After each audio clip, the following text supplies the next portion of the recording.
Дворец школьников — это у нас тренера различные, да?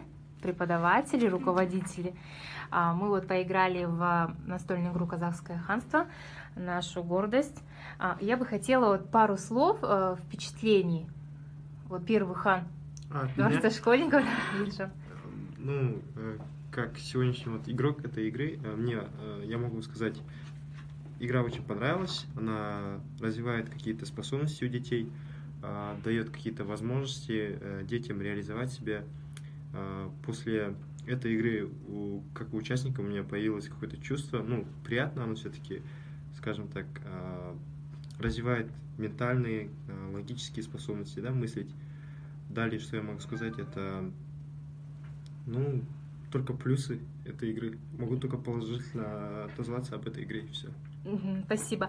А вот если, ребят, сравнить настольные игры зарубежные, у нас очень много настольных игр, и германские, и немецкие. Как вам наше казахстанское детище? Как вам наша казахстанская игра? Ничем не хуже дизайна, самым смыслом игры? Но она является как альтернативой, наверное, шахматам больше всего. Да. Потому что тут нужно быть, в первую очередь, игрокам нужно быть стратегами больше всего. И, наверное, поэтому-то она чем-то вот и лучше, чем... Ну, не знаю, она заменяет альтернативой.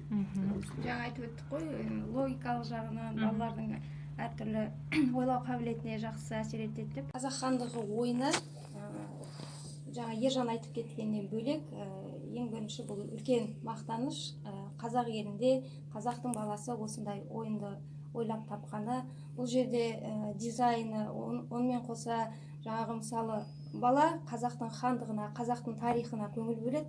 Мысалға қарап тұрғанның өзінде әр жүздің өзінің белгілері бар. Соның өзі бір үлкен бірімділікке шақырады деп ойлаймын.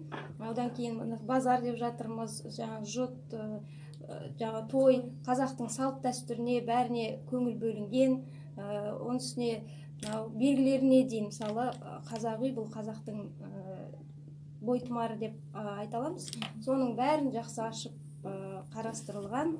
Бұл балаға өте пайдалы деп ойлаймыз. Тек қана балаларға емес, үлкендерге ойнаса да болады. Мысалы қазір бізде неше түрлі құмар ойындарына барып жатыр ғой, жастарымыз, үлкен адамдар. Одан гөрі мынау неғұрлым пайдалы деп ойлаймыз. Рахмет сіздерге. Рахмет.